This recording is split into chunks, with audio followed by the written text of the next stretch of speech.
Howdy, everyone, and welcome back to the Joy Without Justification podcast. I first want to start off with making a little bit of a special announcement. Yes, you may realize this is being released not on our normal day. We are going to try to start putting podcasts out like twice a week.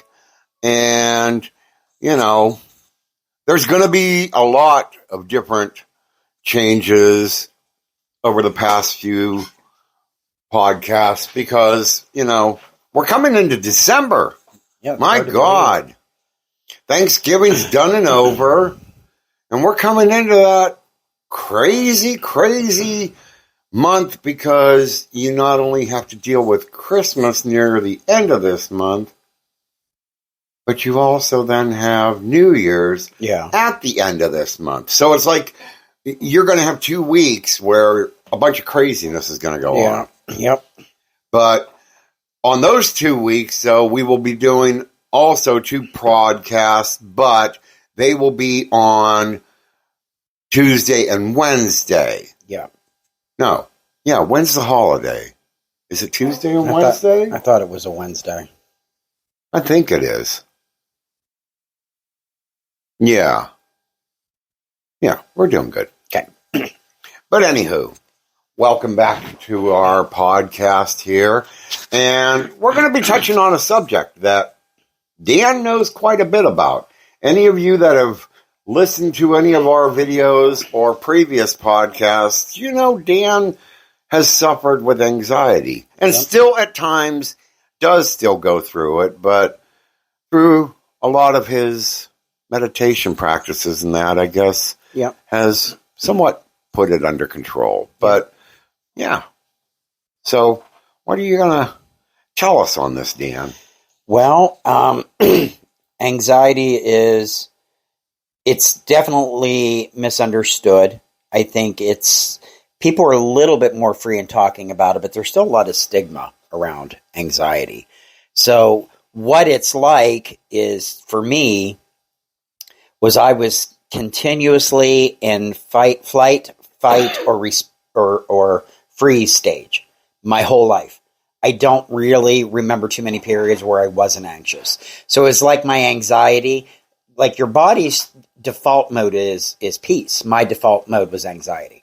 So I was just anxiety, and peace was the every so often emotion that I would feel. I never felt it very often. We all, at some point, do go through a moment of anxiety. I mean, and I can relate a little bit to that. I never really got diagnosed with it or anything, but you do notice that quite a bit in your everyday life if you think about it. I mean, there's always going to be at some point where something's going to trigger that. Yeah. But when you're in an anxiety disorder, it's just constantly on. Yeah. The way you feel when you're anxious, like when you thought you was going to get bad news from the doctor, and you're going in there and your mind's that's for a person with an anxiety disorder, that is continuous. And personally, I think those doctors do it on purpose so they can diagnose you on a pill that's going to cost probably $500,000 to control something that you probably don't even have. But because that doctor made you nervous, he's going to say you had anxiety. Yeah, I see what you're saying. But that's just ridiculous. But it is true. I mean, I have watched you, and yes, you have made progress. I've made tremendous progress with when you were doing first off the ketamine treatments. We'll get into all that. But you did make progress because you were able to notice with the treatments things from your past that brought about and caused you to become anxiety ridden. Yeah, anxiety and OCD. So, I mean, that's just something that You know, if a lot of people don't really realize what it's like. Well, I think the most frustrating thing is, and people probably mean well, is they would say, why are you worried about something that's not going to happen? Or why don't you just calm down? Or, you know, what that does to the anxious person is makes you more anxious, because what we hear is there's something wrong with you. And to a person that already has anxiety, and I had a lot of self-loathing, whenever that would be said to me by anybody, it reinforced the idea that I was broken. And then what it would do is propel my anxiety up a notch. So for me, when people would say, you just need to calm down, don't dwell on this, I would think, well, they're able to shut off and not dwell. Why can't I? I'm broken. So that just made it all the much worse. So when you have someone anxious, please don't say that stuff to them, because it just creates another anxiety loop that they have no way of getting out of. So now they got two loops going on, what they were anxious about, and now they're broken. Okay. I mean, I know I've said that a couple times, but that's only because when I was living in Shamokin, Pennsylvania, and working at a facility over in Sunbury, the one administration, I want to say maybe the social worker, it might have been, was like, don't worry about it. There's always tomorrow. Right. What you can't do or handle today, there's always tomorrow. Yeah. So that's always been my way. And yes, I at times need to try to remember that as well. Whenever I've been going like through the checkbook and it's like, oh my God, how are we going to pay that bill? But I don't go through a lot of what you do when you're going through your anxiety, and I don't understand a lot of, at times, what you're thinking. I know what you say when you're having one of these moments, and I'm not going through it. So to me, my reaction is like, look, you're an awesome salesman. Yeah. You have an award to prove you're an awesome salesman. You need to quit thinking that you're not an awesome salesman. Well, yeah, with stuff like that, maybe to a degree, but just, anybody, just be careful that it's more important, I think, to be available for the person that has anxiety and just say, look, I don't know how I can help you, but I'm here. Do you think that's more important? Do you think then, like, saying it even the way I did, trying to push that negative thought out of your head that, whatever thought is telling you that you're a failure, that you need to quit thinking that. You need to just look at that award and that case out in the living room and remember, you got that award for a reason. That's not how Isn't that a person supportive. It's just, I think it depends on how far I was into an attack too, and it depends on the circumstances. So that that award was for something last year in my mind, and this year is a new year, and the accounts are different accounts, and I mean, you just reason it different in your mind.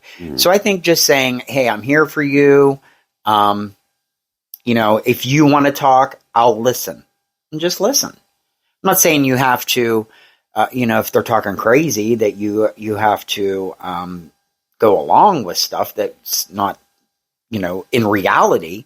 But I think just be gentle. I think, though, using what you just said, you gotta, I know when you're going through one of those attacks, it's kind of hard to see it that way. Yeah. But you also then got to look at the other person's side, and when you're saying stuff like that and they're looking at you like, Oh, what are you thinking? The people that are in our lives, we put them through hell. There's no doubt in my mind. But when they're looking at you like, what are you talking about? You're sounding rather nuts. You got to understand that's what they're looking at too. I understand that. But it's remember I used to say to you when you would say something like, just get over it. And I'd say, that's like telling with someone with cancer just to stop having cancer. You know, we don't want to be this way. You got to understand, this is not something that we want to do. I think it's a learned behavior. Anxiety is usually rooted with anxiety severe like I have is rooted in some kind of trauma. Usually, I would say so. And if, of course, my life, we've talked. So you know that there was some kind of weirdness growing up. My parents were good. They did the best that they could. But my dad, I'm a carbon copy of my father, who's a carbon copy of his father, who's a carbon copy of his father. So that kind of nervous energy just runs through the family. I mean, like, I can remember sitting there and, I could do something horrible. I could go break the law and come and sit down and talk to him and tell him, and he'd be okay with it. I could do something insignificant like sneeze while he was watching, something on TV. He'd just flip the shit out. I mean, and when he got into those kinds of moods that no one knew where they were coming from, it was nothing for him to beat the shit out of you. So I think you become hypervigilant like that. Okay. And then sometimes he would be like a fun dad and he'd joke around, and all of a sudden he would just call you every name. He would go on these cruel mental things. Just calling, he used to call me little fag, little sissy, you little bastard, whatever. And then he'd be fine for a while. But so that's traumatic enough. And there was some other weird stuff down in there. But then that church stuff, I mean, that all led up to a lot of trauma. I think any of us, now women probably have heard it as well, but I know every man at some point has heard from someone, my God, you're just like your dad. You either look just like your dad, or you sound like your dad. Yeah. Or you're doing something that your dad, and when you said that, I can't count how many times you've even told me that I sound like my dad when I go off on something, whether I'm yelling at a NASCAR race or whatever. But yeah, we all do go through that. I mean, and maybe that's the difference too, that makes it a little hard for me to understand a little bit of some of what you're going through. Yeah. Because when I was growing up, I'm not saying we had the Cleaver family lifestyle, but, I don't think we got the abuse like you're saying you got. So, yeah, I'm not saying Dad was 100% supportive of what we did. Was a drinker, so you went through it differently. I think that's why you have no tolerance for alcohol. Yeah. Because I watched what my mother went through with them. And when at the height of my anxiety, that's where I was headed. So, I know the way that you react to alcohol. There's an aversion because your father was, a user of alcohol. Well, we're getting near the end of this episode. So we are going to continue this. And we're going to release and have that one out on Thursday. So come back Thursday for part 2 of Dealing with Anxiety. We hope you all have a wonderful day, and we will see you again.